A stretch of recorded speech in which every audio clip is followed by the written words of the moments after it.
Salam satu track 37 P2. Halo, selamat pagi Sobat Satu Track, teman-teman berada masih sama Bang Lugas sama Bang Aco ini. Pemandangan baru lagi. Kalau teman-teman tanya ini di mana, masih di Grabena sebetulnya. Cuman di luar area gedung utama. Ya. Tempatnya pinggirnya Jalan Brawijaya 77. Jadi kalau teman-teman mungkin nanti sedikit ada suara truk, ada suara mobil, ada FZ-nya, ya anggap aja backsound lah. Sebelum masuk nih Bang, Ya. nah, nih sebenarnya kita nggak sendiri guys, di sebelah kiri kita ada seseorang.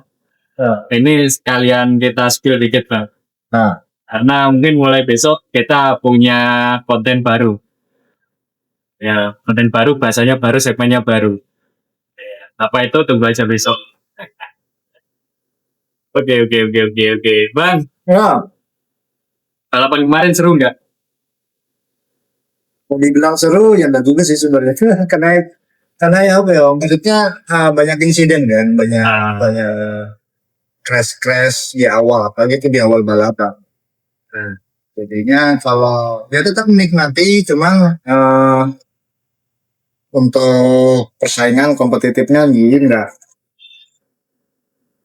nggak terlihat gitu. Nah, dominasinya MM kita tahu sendiri mulai hari Jumat, Sabtu dan Minggu, iya, 3 hari.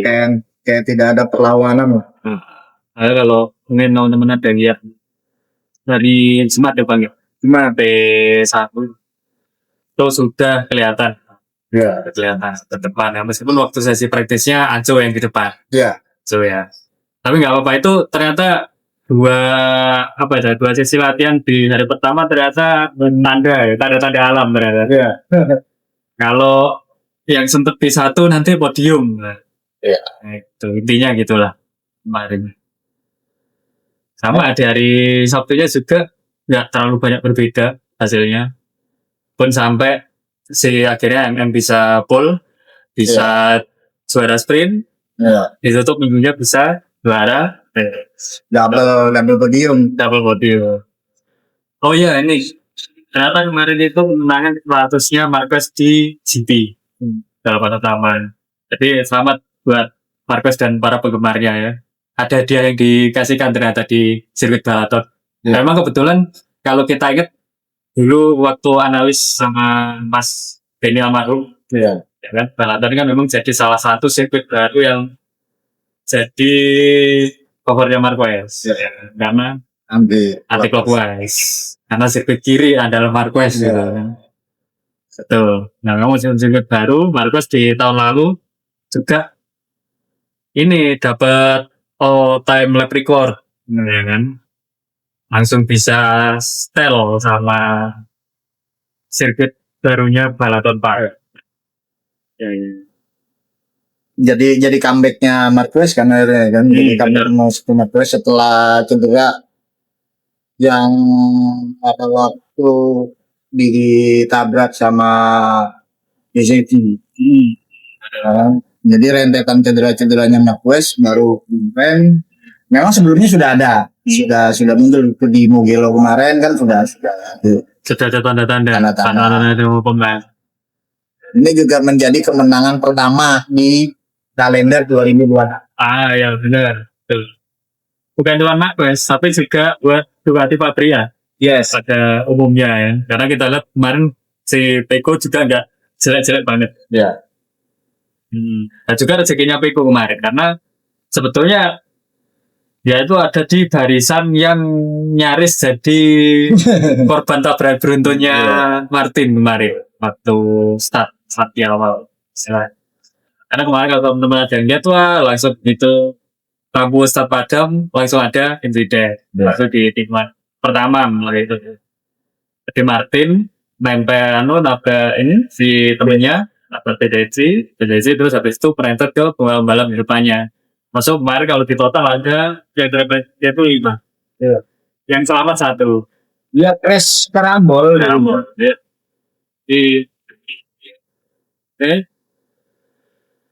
Terus ini ya si Jia ya. Iya.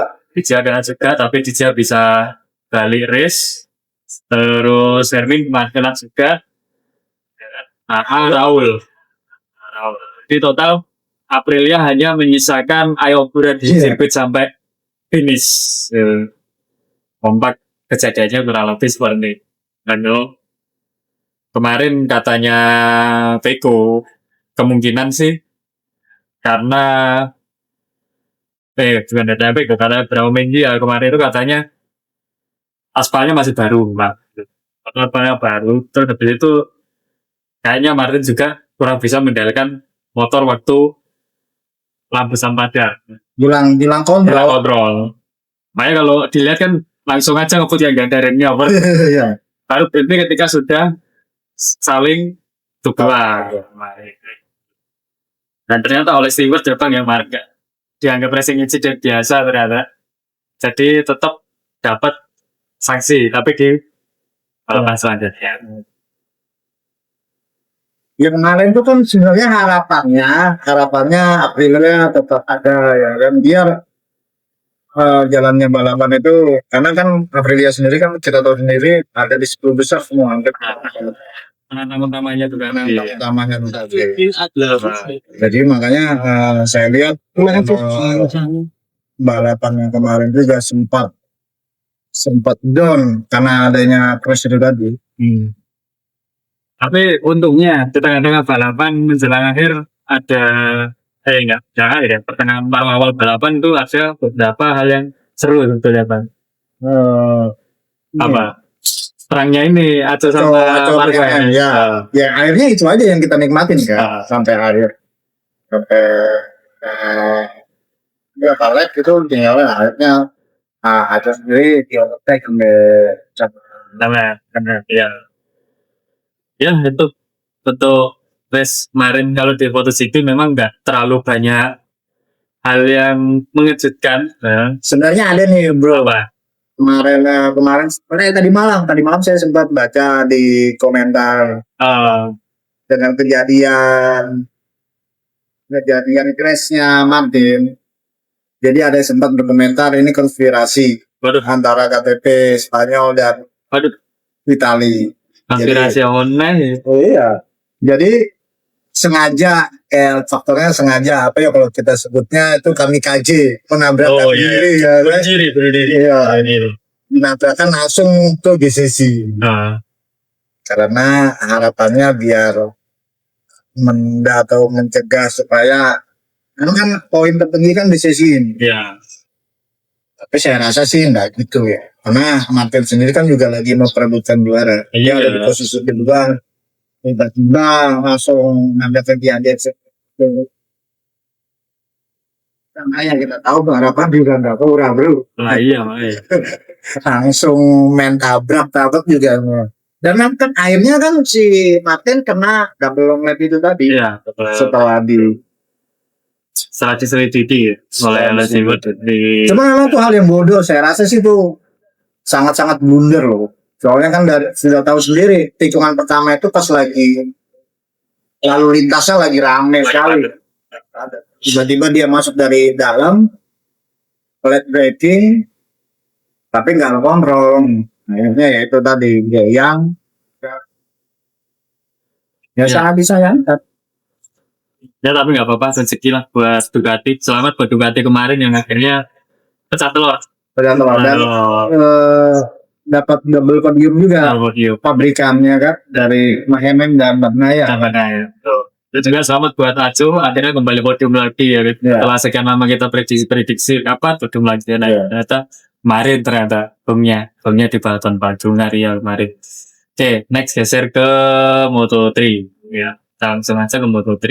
Karena di Moto tuh nggak ada pembalap Indonesia aja ya, jadi kelihatan nonton cuma formalitas aja buat ngisi waktu kemarin. Moto3 Bang.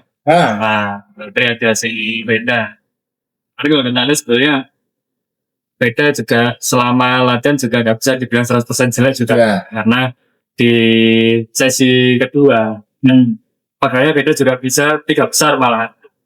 Nah, yang bertahan lama karena kesalahan yang dibuat waktu kualifikasi akhirnya berdampak ke balapan utama 20 lap kemarin gitu ya. Oleh Stewart di sanksi LLP oleh penalti ya. Karena itu sedikit pun mungkin untuk beda kemarin. Ya, itu juga banyak yang komentar kenapa Veda nggak nge-push dari awal biar ada gap. Oh, Nanti setelah sudah dapat gapnya baru dia masuk long lap. tuh. Jadi ketentuannya untuk long lap itu kan biasanya sudah ada ditentukan sama tim steward. Kapan masuknya long lap? Ada batasan. Jadi nggak semaunya rider maunya masuknya di akhir sesi atau di mana enggak. Karena biasanya setelah dijadwalkan itu maksimal itu tiga putaran itu harus masuk. Harus masuk penalti tadi long lap. Kalau tidak menjalankan itu berarti nanti di double. Malah jadi 2 kali lipat. Bisa sanksinya bisa mulai. Secara keseluruhan kemarin Pedega yang jelas sudah maksimal ya. Yang jelas sudah maksimal. Kalau untuk jalannya balapan kita lihat sendiri Max Tueles dari hari Jumat, Sabtu dan Minggu, ya kan. Kita tahu sendiri KTM begitu dominasi.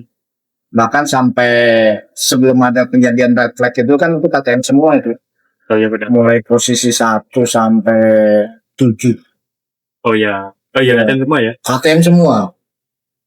Honda itu berarti cuman udah 10 15 Kelso. Oh, jadi Kelso ya. Kelso. Ya. Terus ya Leopard tahu sendiri mungkin dia lagi kena mental ya karena bukan insiden karena pelanggaran kemarin ya.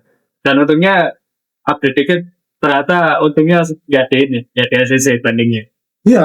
Langsung. Jadi tetap DSQ kualifikasi. Jadi akhirnya Veda naik kan kemarin sempat naik di tiga teratas klasemen. Dan otomatis dia pada waktu di seri Le Mans otomatis dia podium. Benar.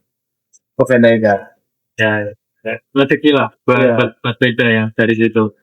Tapi ini jadi ini apa ya? Kalau nggak salah ini race kedua Veda nggak dapat poin. Iya, benar nggak? Setelah kota ya. Benar. Tapi kalau kota kan DNF. Iya. Iya kan. Kalau ini dia selesai. Cuman di luar zona memang. Iya. Di luar zona poin. Ya. Nggak apa-apa Veda tetap semangat karena ya buat pembelajaran aja lah. Ya. Karena mau nggak mau kan kejadian kemarin sebetulnya Veda berpotensi, cuman memang karena ada sanksi yang diterapkan, jadi memang sulit buat Veda untuk bisa masuk ke zona poin. Apalagi ini tahun pertamanya di Balaton. Masih tahun pertama di Balaton. Nggak apa-apa buat pembelajaran. Makanya kemarin tuh harapannya kalau bisa red flag-nya di awal, jangan di akhir, supaya bisa di restart ulang kan. Ya tapi kan kita nggak bisa menentukan. Dan itu sebenarnya harapannya ya jangan juga sampai red flag. Iya. Karena mengganggu. Iya. Mengganggu. Kalau kok sudah red flag berarti ada crash yang horor. Iya, benar. Itu kalau di sipil. Karena ini kan masih butuh waktu buat masa buat sipil ya. Ternyata ya itu red flag. Tetap ada red flag tapi di akhir nih. Dan ini juga sebenarnya yang lagi rame. Katanya si Breno Rete itu tetap dapat poin loh. Oh gitu. Di posisi kan Breno Rete-nya crash di akhir itu. Yang crash itu kan Brian sama Valentin Peron sama David Munoz. Bertiga. Jadi banyak juga yang bilang kenapa tiba-tiba si Breno Rete itu dapat poin. Nah ini saya juga masih belum kulik. Dan seharusnya Veda pada waktu itu juga posisi di 15 besar. Dan itu juga di zona seharusnya dapat poin. Di akhirnya dia dapat di posisi 16. Dan tidak dapat poin sama sekali. Tipis padahal. Iya. Nah itu saya sih belum kulik kenapa kok bisa kejadian seperti itu. Karena tadi red flag itu tadi. Jadi total kemarin itu tidak 20 lap. Hanya 19 lap yang dihitung. Oh, nggak genap ya? Nggak genap sampai 20 lap. Jadi 19 lap, red flag muncul. Jadi langsung finish, karena sudah hampir 100% kan jalannya balapan. Ya. Kan nggak mungkin di restart ulang. Tinggal Sisa 1 lap. Ya. Ya, ini untuk pembelajaran aja sih. Pembelajaran sepeda, mengumpulkan data, pengalamannya, dia kan nambah jam terbangnya. Nambah jam nambah. terbang, betul. Ya, untuk fast selanjutnya, harapannya biar bisa cepat ketemu setupnya di hari Jumat, Sabtu, dan Minggu itu sudah, intinya di hari Jumat dia sudah ketemu setupnya. Ya kan, jadi di hari Sabtu tinggal simulasi ya. Simulasi dan modifikasi hari Minggunya apa. Wah, Terus ya, harapannya ke depan buat Vele. tenang aja Bang, karena nanti masih perjalanan masih panjang. Masih panjang, ini Masih seri belum keberapa? belum ada separuh lah, belum ada separuh kalender untuk sip. Karena nanti di bulan ini boleh saja masih ada balapan nanti di Brno, di Ceko, ya kan? Tapi 2 minggu lagi, jadi masih ada waktu rehat 2 minggu buat para rider, ya, buat para pebalap. Terus nanti juga ada main di Jerman. Setelah dari Brno. Ya, saya di Jerman, terus sering. Terus ke Inggris. Di Silverstone. Silverstone agak padat ini, soalnya bulan Juli Silverstone buat F1. Ada F1 juga ya?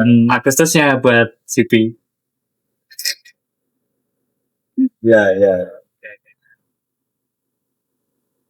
Oke Bang, mungkin segitu dulu buat kita pembahasan pagi hari ini. Update-nya pasca race kemarin ya. Kita nggak akan bahas terlalu teknis, terlalu data, karena sudah ada yang lain yang istilahnya membeberkan, dan kita cuma pengen ya ngobrol-ngobrol santai aja lah pagi ini, sambil menemani teman-teman yang mungkin dapat nonton YouTube-nya Radar Banyuwangi, ya kan, mungkin biar bisa nambah sudut pandang aja. Ya teman-teman, itu dulu, terima kasih sudah nonton obrolan kita berdua di podcast Hard Track. Makasih Bang Ansu.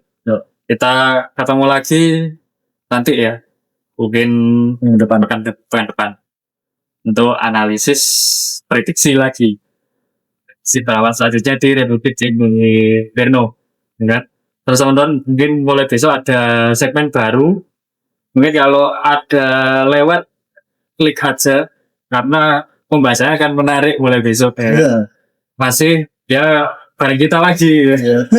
Masih bareng kita lagi, dan nanti ada kita tambah satu nanti analis yang apa nanti bidangnya Pak. Kalau ya Pak, biasa tutup pelak.